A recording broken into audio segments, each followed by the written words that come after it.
K-팝을 선두로 한 K-컬처가 세상을 이끌고 있다는 것은 이미 상식으로 자리 잡은 지 오래되었습니다. 그러나 그것만이 아닙니다. 김밥이 음식으로 유명해졌고 K-온돌 또한 세상에 먹혀들고 있는데 온돌 문화의 변형인 찜질방이나 불가마도 각광을 받고 있습니다. 특별히 북유럽 사람들이 우리나라의 난방 시스템에 대해서 아주 놀라고 있는 것을 보게 되는데, 이런 온돌은 BC 4세기경부터 시작된 문화로 고조선 전역에 본격적으로 확대된 그런 난방 문화인데, 이런 온돌 문화는 우리만의 독특하고 뛰어난 문화로 2000년 이상 계속되어 오고 있습니다.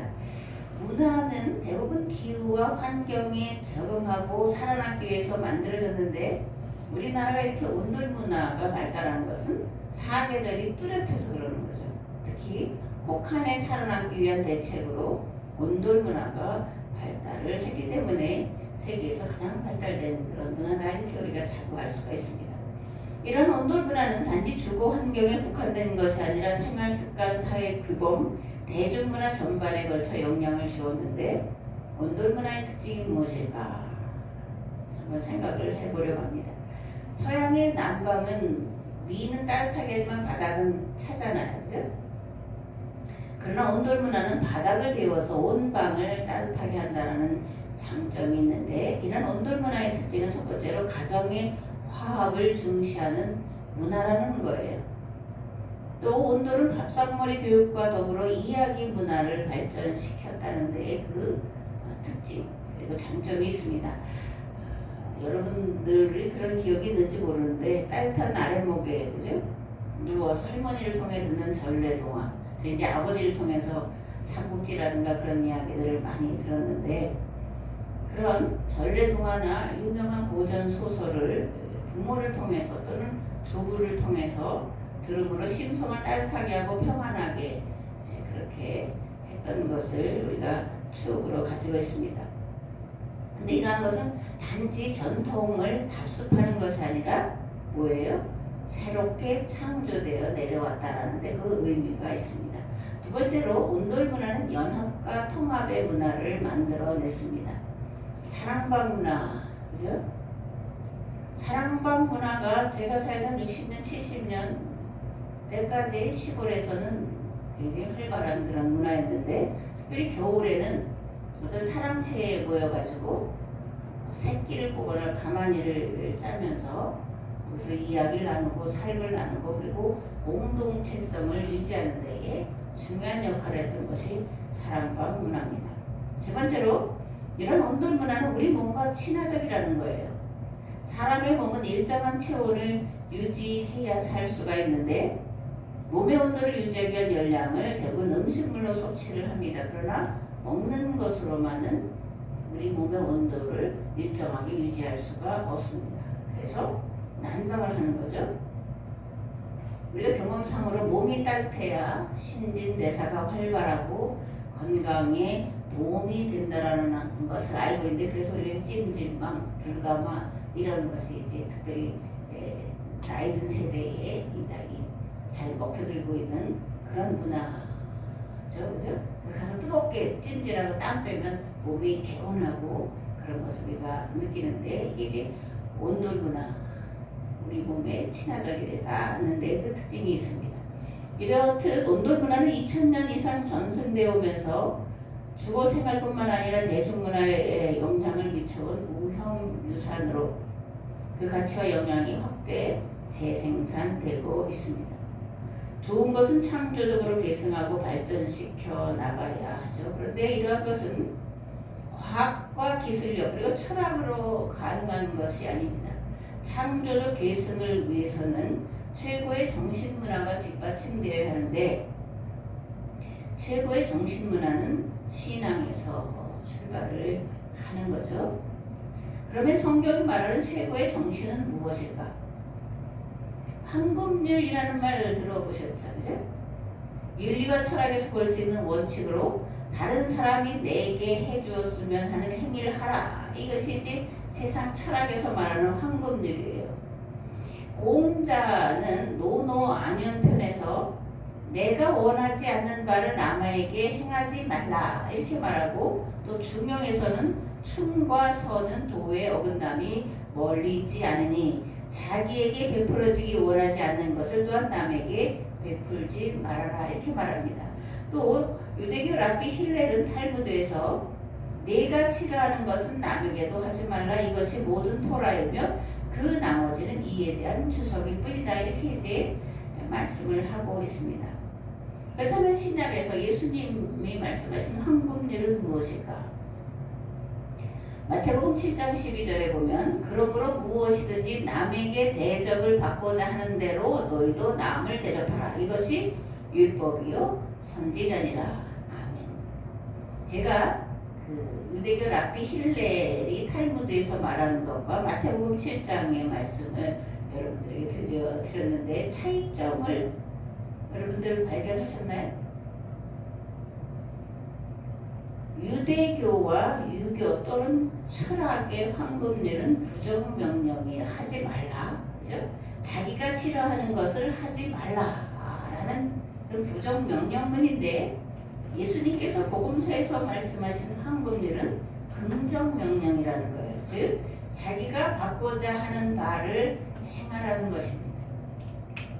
그러니까 최고의 정신은 내가 받고자 하는 그것을 상대방에게 행하는 것이다 라는 거예요. 구약의 정신 중에 가장 중요한 것은 희년 정신인데, 이런 희년 정신을 극명하게 말하고 있는 본문이 신명기 5장 14절 안식일에 관한 법에 들어있습니다. 그 마지막에 뭐라고 되어 있냐면 너같이 안식하게 할지니라. 히브리인들이 애굽에서 받고자 한 대접은 무엇이었을까? 쉼이에요. 왜냐하면 애굽에서 종살이 하면서 짐승보다 못한 처우를 받고 살았기 때문에 히브리인들이 애굽에서 받고자 한 대접은 뭐라는 거예요? 사람 대접, 즉 쉼을 누리는 그런 삶이었다는 겁니다. 그렇기 때문에 신명기에서 너같이 안식하게 하라 이렇게 못 받고 있다라는 것을 알 수가 있습니다. 아멘. 그렇다면 우리의 정신, 가치관, 신앙은 무엇일까? 제가 하도 이걸 말씀을 많이 드려서 이제 다 외우셨을 건데, 우리의 정신, 가치관, 신앙은 홍익인간이에요. 이것을 달리 표현하는 것이 고구려 광개토대왕비에 들어가 있는 정신인데 이도여치 영락사해입니다. 이도여치가 뭐냐? 도로서 백성을 다스려라. 근데 여기서 말하는 도는 하늘의 도, 즉 홍익인간 정신을 말하는 거예요. 이러한 도는 헬라어로 로고스인데, 로고스란 만물의 이치와 원리를 말하는 것이, 그것을 한 단어로 하면 법이라는 겁니다. 하늘의 법, 이도여치, 뭘까? 모든 민족이 복받아 살게 하는 것, 이것이 하늘의 도다 그런 겁니다. 그리고 홍익인간 정신이라는 거예요. 그럼 영락사회란 무슨 뜻이냐? 영락은 광개토대왕의 호인데, 안으로는 인자한 마음과 정의감으로 사회의 공동체 의식을 고취하고 불의를 배제하며 밖으로는 모든 세상으로 안락하게 살도록 하자. 이제 유승구 교수가 이 영락사회라는 뜻을 이렇게 풀어서 이제 말씀을 해놨던데, 영락사회란 사해, 이제 바다를 뭐 우리가 인도양, 내서양, 태평양 뭐 이렇게 말하잖아요. 이 모든 세상을 다 어떻게 영원한 천국으로 만들자, 이런 뜻이 이제 영락사회예요. 정치가 무엇이냐? 우리가 이제 요즘에 많이 정치에 대한 관심을 가지고 도대체 정치가 뭐냐 이런 의문을 가지고 있는데, 정치는 백성의 삶을 이롭게 하는 거예요. 백성의 식탁을 풍요하게 만드는 겁니다. 분열과 분쟁이 아니라 통합과 화합을 이루는 것이 정치라는 거예요. 더 나아가 주변 나라들과 평화롭게 공생하고 공존해야 하는데, 이것이 홍익인간 정신이요, 영락사회 정신이요, 헌법 전문에 들어있는 인류 공영이라는 겁니다. 헌법 정신, 여러분들 이제 제가 또 말씀드린 적이 있는데 다시 한번 말씀을 드리면, 헌법 전문은 이렇게 되어 있습니다. 유구한 역사와 전통에 빛나는 우리 대한국민은 3.1운동으로 건립된 대한민국 임시정부의 법통과 불의에 항거한 4.19 민주이념을 계승하고 조국의 민주개혁과 평화적 통일의 사명에 입각하여 정의, 인도와 동포로서 민족의 단결을 공고히 하고 모든 사회적 폐습과 불의를 타파하며 자율과 조화를 바탕으로 자유민주적 기본 질서를 더욱 확고히 하여 정치, 경제, 사회, 문화의 모든 영역에 있어서 각인의 기회를 균등히 하고 능력을 최고도로 발휘하게 하며 자유와 권리에 따르는 책임과 의무를 완수하게 하여 안으로는 국민 생활의 균등한 향상을 기하고 밖으로는 항구적인 세계 평화와 인류 공영에 이바지함으로써 우리들과 우리들의 자손의 안전과 자유와 행복을 영원히 확보할 것을 다짐한다. 이것이 헌법 전문에 들어가 있는 말입니다. 이 국민 생활의 균등한 향상, 이게 이제 다음 주에 이제 나눌 말씀입니다. 고린도전서 7장 8장 그리고 9장까지 헌금에 대한 이야기를 사도 바울이 길게 말하는데 거기서 왜 헌금을 해야 되냐? 균등하게 하려 합니다. 이렇게 말하고 있다는 것을 또 우리가 알 수가 있습니다. 오늘 우리나라가 혼란과 무질서, 불법과 불의가 난무하는 것은 우리의 이러한 정신과 신앙, 가치관을 자손들에게 올바로 계승 발전시키지 못하는데 그 원인이 있습니다. 그리고 십자가 신앙을 자녀손들에게 올바로 계승하지 못하는 데 있습니다. 설교를 통해 십자가 신앙과 우리의 전통 신앙인 홍익인간이 서로 만나게 해야 합니다. 그래야 우리 민족이 살고 인류 역사에 유례없는 인류 공영, 즉 이 땅에 하나님 나라를 이루어낼 수 있습니다. 아멘. 이런 일을 하려면 하나님의 은혜를 헛되이 받지 말아야 합니다. 예수 그리스도의 도, 즉 복음을 질그릇에 담아주신 은혜를 값싼 것으로 하찮은 것으로 여기지 말아야 한다라는 거예요. 우리가 구원과 영생을 바라보고 나아갈 수 있는 것은 하나님이 생명이신 그분이 생명을 내어 주셨기 때문에 가능한 거예요. 하나님이 죽으실 수 없는 분의 죽으심의 대가로 우리가 구원과 영생을 바라보며 살아갈 수 있다라는 겁니다. 가장 큰 가치, 가장 큰 것을 우리에게 주셨고 우리는 받았습니다. 그러므로 구원받는 것, 영생을 소망하며 살아가는 것은 결코 값싼 것이 아니라는 겁니다. 희생이 없는 게 아니에요. 하나님의 희생의 대가로 우리가 구원과 영생을 바라보고 살아간다라고 하는 것, 이러한 은혜에 대해서 우리가 잊지 말아야 한다라는 겁니다. 그래서 가장 깨어 갇힌 것을 분별할 줄 아는 지혜와 지식이 있어야 되는데 지혜와 지식의 영이신 성령님의 충만하신 임재를 우리가 항상 기도해야 하는 겁니다. 하나님은 한국교회가 성경과 우리 민족의 가치관이 만나 새로운 신학을 제시하고 그것을 행하기를 기대하고 또 기다리고 계시는 줄을 믿습니다. 그 일 행할 자를 찾고 계시는 줄 믿는데 오늘 우리 교회가 또 이 말씀을 듣는 모든 이들이 이와 같은 자들이 되시기를 우리 주 예수 그리스도의 이름으로 축복합니다. 아멘. 오늘 함께 나눌 말씀은 고린도후서 6장인데 먼저 1절에서 10절 말씀을 봉독하겠습니다. 우리가 하나님과 함께 일하는 자로서 너희를 권하노니 하나님의 은혜를 헛되이 받지 말라.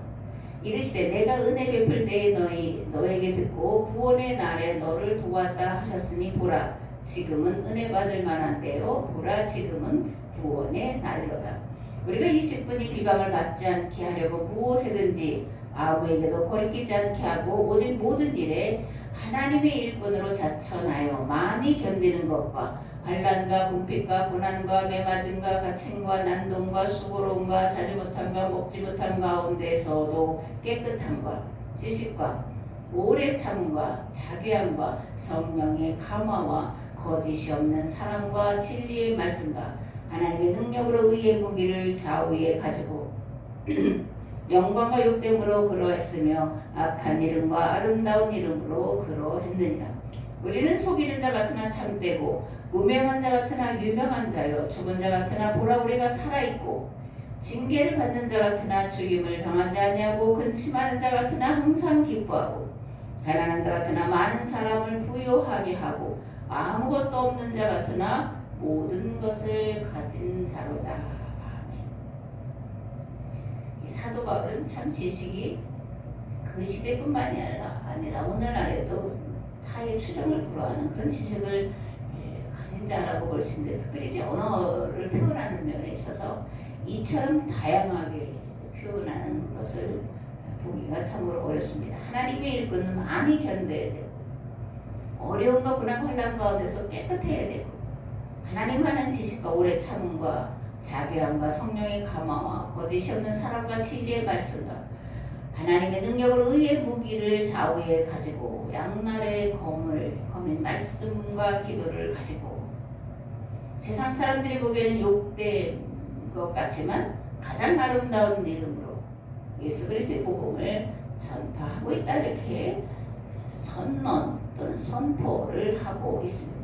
또 속이는 자 같으나 참되고 무명한 자 같으나 유명한 자고 죽은 자 같으나 살아있고 징계를 받는 자 같으나 죽임을 당하지 아니하고 근심하는 자 같으나 항상 기뻐하고 가난한 자 같으나 많은 사람을 부요하게 하고 아무것도 없는 자 같으나 모든 것을 가진 자다, 이렇게 놀라운 승리의 선언을 하고 있음을 보게 됩니다. 사도 바울은 하나님의 일꾼된 자가 가져야 될 자세를 이렇게 말합니다. 첫째로 많이 견뎌야 한다라는 거예요. 둘째로 고난과 환난의 극한 가운데서도 깨끗함과 의로움을 지켜야 한다고 말씀합니다. 셋째로 성령의 감화와 거짓이 없는 사랑과 진리의 말씀으로 무엇에든지 아무에게도 거리끼지 않게 행해야 한다, 이렇게 하나님의 일꾼된 자가 가져야 될 자세를 말씀을 하고 있습니다. 그러면 사도 바울은 왜 그리스도의 일꾼된 자는 이렇게 해야 한다라고 말할까? 고린도 교회가 하나님의 구원의 은혜를 헛되이 여기고 있었기 때문이라는 건데, 여기서 헛되이 여기다라는 말은 빈, 이런 공허한, 그러니까 하나님의 은혜를 공허한 것, 빈 것, 이렇게 생각을 하고 있었다라는 거예요. 그렇다면 고린도 교회 성도들은 무엇을 헛되이 여기고 있었다는 거냐? 고린도 교회의 문제뿐만이 아니라 사도 바울이 이방인 지역에 세운 교회들의 가장 큰 문제는 밖에서 들어오는 이단 사이비의 문제가 아니라 안에서 잘못된 가르침을 가르치는 거짓 교사들 때문에 심각한 문제가 있었다라는 거예요. 근데 이 거짓 교사들은 누구냐? 유대교에서 개종한, 특별히 바리새파에서 개종한 그리스도인들을 말하는 건데, 이들은 뭐라고 가르쳤냐? 예수 그리스도만 믿어서는 구원받을 수 없다, 할례를 받아야 된다, 이렇게 가르쳤다라는 겁니다. 고린도서 3장 6절에서 사도 바울은 이렇게 말합니다. 그가 또한 우리를 새 언약의 일꾼 되기에 만족하게 하셨으니 율법 조문으로 하지 아니하고 오직 영으로 함이니 율법 조문은 죽이는 것이요 영은 살리는 것입니다. 유대인 그리스도인들은 사도 바울이 복음을 전하는 곳마다 찾아다니며 문제를 일으키고 있었는데, 앞에서 말씀드린 것처럼 그들의 가르침이란 예수님을 그리스도로 믿는 것으로만 구원에 이르는 것이 아니라 유대교 율법을 따르고 무엇보다 할례를 받아야 구원을 받는다라고 가르쳤다라는 겁니다. 사도 바울은 이들을 가르쳐 마음으로 하지 않고 외모로 자랑하는 자들, 이렇게 말합니다. 그러니까 마음의 할례를 받아야 되는데 육체의 할례 받은 것을 자랑하는 자들, 이렇게 이제 말하는 거죠. 그리고 갈라디아서 5장에서는 이렇게 말합니다. 형제들아, 내가 지금까지 할례를 전한다면 어찌하여 지금까지 박해를 받으리요? 그리하였으면 십자가의 걸림돌이 제거되었으리니 너희를 어지럽게 하는 자들은 스스로 베어버리기를 원하노라. 그렇게 외적인 할례를 구원의 표징으로 자랑하는 너희들도 그렇게 되길 원하면 스스로 베어버려라, 이렇게 말씀을 하고 있습니다. 사라 엘리자베스 허컵이라는 사람이 있는데 전 이제 백악관의 대변인이었고 지금은 아칸소 주의 주지사랍니다. 그가 이런 말을 합니다. 동맹 이스라엘을 지지해야 한다. 이들이 자신들을 완벽하게 보호해야 한다는 그들의 권리를 지지해야 한다. 이렇게 말했다는 거예요. 또 그의 아버지 마이크 허커비 샌더스는 침례교 목사로 아칸소 주지사를 했다가 지금 이제 이스라엘 대사로 임명이 되었는데, 이 사람이 이제 지지난번 대통령 선거에 공화당 후보로 나왔다가 사퇴하면서 내 표를 다 트럼프에게 줘라 이렇게 말하고 이제 사퇴를 했다는 거예요. 그래서 트럼프가 재선이 된 다음에 이제 이스라엘 대사로 임명했는데, 기자들이 왜 당신은 이스라엘을 지지하느냐 이렇게 질문을 합니다. 그랬더니 성경에 나와 있지 않느냐 라면서 창세기 10장 3절을 들어서 얘기를 했다라는 건데, 창세기 10장 3절에 어떻게 기록되어 있냐? 너를 축복하는 자에게는 내가 복을 내리고 너를 저주하는 자에게는 내가 저주하리니 땅의 모든 족속에 너로 말미암아 복을 얻을 것이라 하신지라. 이 말씀을 인용해서 이스라엘을 지지해야 된다. 이제 그렇게 말하고 트럼프도 지금 이제 이스라엘을 적극적으로 지지하면서 팔레스타인 지역 사람들 다 이주시키고 이렇게 말하겠다 이렇게까지 이제 얘기를 하고 있는데, 이 마이크 허커비 이스라엘 대사는 창세기 10장 3절을 문자대로 해석을 하고 있는 거예요. 그리고 이것을 전하는 이도 이것을 그대로 받아들이더라고요. 우리나라에서 유명한 정치학 그런 교수인데, 하나님이 아브라함을 축복하는 자에게는 복을 내리겠다고 약속하지 않았느냐? 아브라함은 이스라엘 민족의 조상이 아니냐? 그러므로 이스라엘을 축복해야 된다. 우리가 이스라엘을 돕는 것은 당연하다. 이렇게 이제 말하고 있는 건데, 이에 대해서 사도 바울은 일찍이 율법 조문은 죽이는 것이요 영은 살리는 것이다 이렇게 말씀을 해놓고 있는데, 개신교 목사, 침례교 목사이면서 제가 이런 표현을 했어요. 사도 바울의 이러한 말씀은 어디다 처박아두었는지 모르겠다. 율법은 죽이는 것이고 영은 살리는 것, 즉 문자는 죽이는 것이고 그 문자 속에 들어가 있는 의미와 목적을 찾아서 그것을 행하는 것은 살리는 거다. 이렇게 사도 바울이 일찍이 선포를 해놨는데 그것을 까맣게 잊어버리고 문자로 해석을 하고 있다라는 겁니다. 사도 바울 당시 거짓 교사들은 마음의 할례가 아닌 육체의 할례를 자랑스럽게 여기도록 가르쳤습니다. 그것을 구원의 외적인 표징이라고 가르쳤어요. 죄와 사망에서 풀어 자유케 하는 성령의 역사를 거스르고 유대교 율법을 문자대로 행해야 구원에 이른다고 가르쳤습니다. 문자주의는 유대교 유산이에요. 기독교 유산이 절대로 아닙니다. 그리고 본래 성경은 문자대로 해석할 부분도 분명히 있지만, 그러나 그 문자 속에 들어가 있는 것을 밭에 감춘 보화를 캐내듯이 캐내어 내 것을 삼아야 한다라고 말씀해 놓고 있다는 것을 우리가 분명히 알아야 합니다. 아멘. 설교는 성경에 기록된 문자를 해독하는 것을 말하지 않아요. 문자에 들어가 있는 정신과 의미를 캐내어 그것을 삶에서 실천하도록 선포하는 것을 하나님 말씀이다, 설교다 이렇게 말한다는 겁니다. 창세기 10장의 말씀은 육적인 아브라함의 혈통을 축복하면 복을 주시겠다는 변하지 않는 하나님의 약속이 결코 아니라는 겁니다. 아브라함의 믿음을 본받아 다른 사람이 복받기를 위해 헌신하고 수고하며 희생하는 삶을 사는 자들에게, 그런 공동체에게 하나님께서 복을 내려주셔서 더 많은 사람들을 복받게 하도록 하시겠다. 이 땅에 하나님 나라를 이루도록 하시겠다라는 약속에, 이거야말로 변함없는 하나님의 약속의 말씀이라는 것을 우리가 알아야 합니다.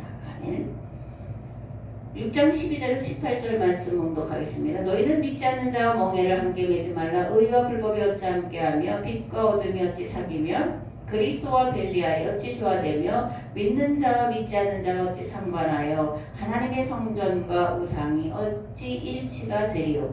우리는 살아계신 하나님의 성전이라. 이와 같이 하나님께서 이르시되 내가 그들 가운데 거하며 두루 행하여 나는 그들의 하나님이 되고 그들은 나의 백성이 되리라. 그러므로 너희는 그들 중에서 나와서 따로 있고 부정한 것을 만지지 말라. 내가 너희를 영접하여 너희에게 아버지가 되고 너희는 내게 자녀가 되리라. 전능하신 주의 말씀이니라 하셨느니라. 아멘.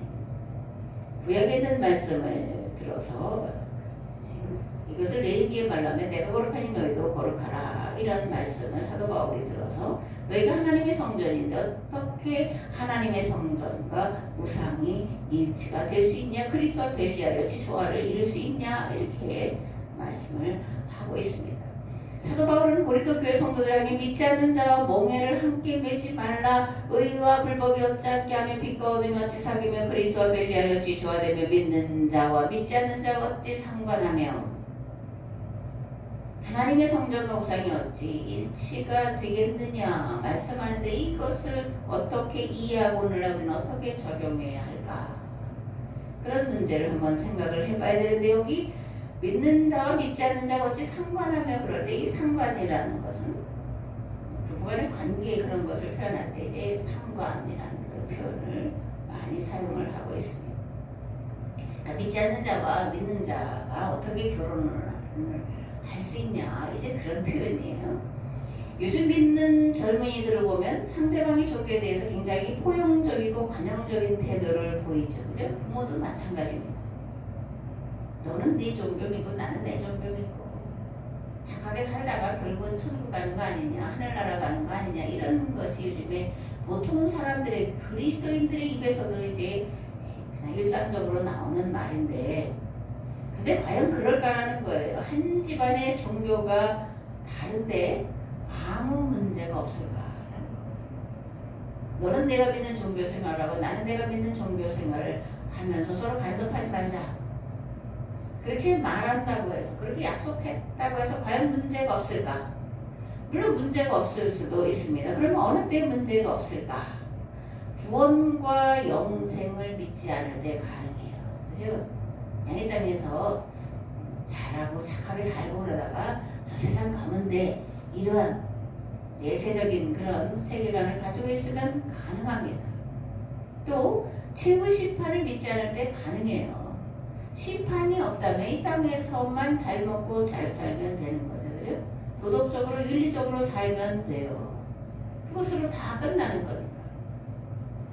또 종교 생활을 고상한 취미 생활 정도로 여길 때 가능합니다. 미국의 종교를 시민 종교다 이렇게 말해요. 그냥 일반 사람들 마음속에 교회, 뭐 성경 이런 것을 가지고 있지만 고상하게 하나의 문화생활처럼 그렇게 여기고 있는 것을 제 표현을 비꼬아서 시민 종교다 이렇게 말하지 않나, 이런 생각을 하는데, 또 내 구원에만 관심이 있고 자녀들의 구원에 관심이 없을 때 너는 네가 좋아하는 종교 믿고 나는 내가 좋아하는 종교 믿고 이렇게 문제없이 살 수가 있다라는 거예요. 더군다나 요즘은 다원주의 시대잖아요. 그죠? 그래서 다원주의 세례를 받은 세대들은 어떤 종교를 가지는지 상관이 없어요. 봉우리가 여럿인데 어떤 봉우리로 가든지 간에 하나의 최고에 도달한데 이게 다원주의예요. 기독교를 믿어도 천국에, 불교를 믿어도 천국에, 또는 뭐 그냥 그런 거 없이 그냥 착하게 살아도 천국에, 이게 이제 다원주의라는 겁니다. 또 부모 세대가 자녀들의 구원과 영생에 관심이 없이 오직 돈만이 벌어서 잘 살면 된다, 이렇게 생각하는 것들도 내세관이 없고 구원관이 없고 그리고 분명한 천국에 대한 소망이 없기 때문에 그러고 있는 거예요. 그러나 우리는 의의 최후 승리와 영생이 있음을 믿습니다. 그리고 최후의 심판이 있음도 믿습니다. 그러므로 어떤 종교든 믿어서 그래서 저 세상 가서 잘 살면 된다라고 하는 거짓에 속아서는 안 된 줄을 믿습니다. 아멘. 사도 바울은 우리는 하나님의 성전, 살아계신 하나님의 성전이다 이렇게 말합니다. 그러니까 이게 보이는 건물은 성전이 아니라 뭐라는 거예요? 우리 말로 하면 예배 당이에요. 당은 집이죠. 그죠? 예배 드리는 집이에요. 성전은 이런 건물이 아니라 뭐라는 거예요? 내 마음이 성전이라는 겁니다. 그럼 왜 내 마음이 성전이냐? 하나님의 영 성령이 거하시니까 성전이라는 거예요. 그러므로 하나님의 성전인 내가 또 내 마음이 내 생각이 내 뜻이 세상 사람들의 가치관과 같아서는 안 된다는 겁니다. 내 욕심만을 추구해서 살아서는 안 된다는 거예요. 함께 더불어 인류 공영을 추구하고 살아야 된다. 희년을 실현하며 살아야 된다.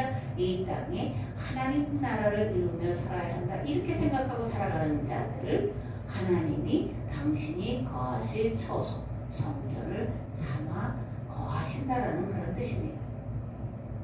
하나님의 뜻, 즉 이 땅에 하나님 나라를 이루기 위해서 사는 자들이기 때문에 성전이라는 겁니다. 그러므로 성도는 세상의 지혜와 구별된 삶을 살아야 하는 겁니다. 아멘. 죄가 뭐냐? 죄가 뭐냐? 죄는 윤리도덕적인 것을 말하지 않는다. 지난주에도 말씀을 드린 기억이 나는데 그건 그냥 기본이에요. 윤리도덕적인 것을 넘어서지 못하면서 그러면서 종교적인 차원의 거룩함과 순전함에 이른다. 그건 거짓말이에요. 기본적으로 윤리와 도덕, 상식을 우리가 지켜야 됩니다. 그래서 성경이 말한 죄는 뭐냐? 뭐라 그랬어요? 첫째 하나님을 그리고 하나님의 법과 질서를 바로 알지 못하는 게 죄예요. 하나님은 만물을 창조하시고 그것에 법과 질서와 자유를 부여하셨습니다. 그러므로 죄란 이런 하나님의 법과 창조 질서를 따라 살지 아니하고 어겨 사는 것을 말하는 겁니다. 두 번째로 죄가 뭐냐? 성도답지 않게 사는 거예요. 말씀을 올바로 깨닫고 깨달은 말씀을 행하며 사는 자들을 성도라고 부르는데 죄는 뭐냐? 말씀을 깨닫지도 못할 뿐만이 아니라 깨달았다 하더라도 그 말씀을 삶에서 실천해 나가지 않는 것을 성경은 죄다 이렇게 말한다는 겁니다. 셋째로 자기 자신만 위해 사는 것, 즉 우상숭배예요. 우상숭배는 가서 무슨 탑돌이를 하거나 무슨 부처상에 가서 빌거나 뭐 어디 가서 비는 그런 것을 우상숭배라고 말하지 않습니다. 이웃의 어려움을 돌아보지 않고 자기 배만 부르고자 하는 것, 이것을 성경은 우상숭배다 그렇게 말하고 있다라는 겁니다. 그렇다고 가서 빌어도 된다라는 얘기는 아니에요. 왜냐하면 비는 행위 속에는 다른 사람을 위한 것이 아니라 나만을 위한 것이 들어가 있기 때문에 그것 우상숭배라고 말하는 거라는 것도 우리가 알아야 됩니다. 성경은 성도의 삶이 어떠해야 한다라고 말하냐? 형제가 서로 돌아보며 살라고 말씀합니다. 이웃의 어려움을 내 어려움으로 알고 해결하는 데 힘쓰라고 말합니다. 즉, 네 이웃을 내 몸과 같이 사랑하라고 말씀하고 있다라는 겁니다. 아멘. 느헤미야 13장에 보면 느헤미야가 기한 공동체에게 적용한 특단의 정책이 나와 있어요. 요즘 사람들은 이것을 들으면 어떻게 성경이 그럴 수 있냐 이렇게 말하는데 느헤미야가 어떤 특단의 정책을 제시했냐면 이방 여인과 결혼한 자들은 그 아내와 아이들을 내쫓아라. 이런 특단의 조치를 내렸고 이게 동조해서 따랐다는 거예요. 그럼 왜 이러한 말도 안 되는 그죠? 받아들일 수 없는 그런 조치를 취했냐? 여호와 신앙과 유대인의 정체성을 지켜내기 위해서였다라는 겁니다. 느헤미야 13장에 이렇게 되어 있습니다. 그때 내가 본즉 또 유다 사람이 아스돗과 암몬과 모압 여인을 맞아 아내로 삼았는데 그들의 자녀가 아스돗 방언을 절반쯤 하여도 유다 방언을 못하니 그 하는 말이 각 족속의 방언이므로 내가 그들을 책망하고 저주하며 그들 중 몇 사람을 때리고 그들의 머리털을 뽑고 이르되 너희는 너희 딸들을 그들의 아들들에게 주지 말고 너희 아들들이나 너희를 위하여 그들의 딸을 데려오지 아니하겠다고 하나님을 가리켜 맹세하라. 그러면서 쫓아내는 작업을 합니다. 요즘에 받아들이기 어려울 것 같지만 그러나 오늘날에 특별히 믿는 자의 가정에서 이런 특단의 조치는 유효하다. 저는 그렇게 생각을 합니다. 방법을 달리할 뿐이지 이런 섞여 사는 것들, 특별히 우상 숭배하는 자들과 섞여 사는 문제들에 대해서는 특단의 조치를 취해야 한다라고 저는 생각을 합니다. 사도 바울은 이런 느헤미야의 특단의 조치와 그에 따른 결과에 대해서 잘 알고 있던 자예요.